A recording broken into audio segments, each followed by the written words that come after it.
Hello friends, welcome to my YouTube channel. In this quick tutorial I'm gonna show that how to create a playlist on playlist folder. For these settings you have to open your Spotify web. Search on any browser Spotify.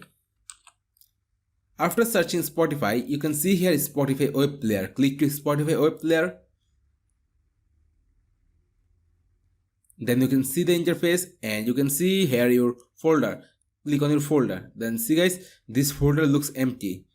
Start adding playlist by dragging and dropping. You can create a folder by dropping, or you can make a folder by clicking the right button of the mouse. You can see here create playlist. Click to create playlist and see guys, the playlist has been added. Friends, that was the video.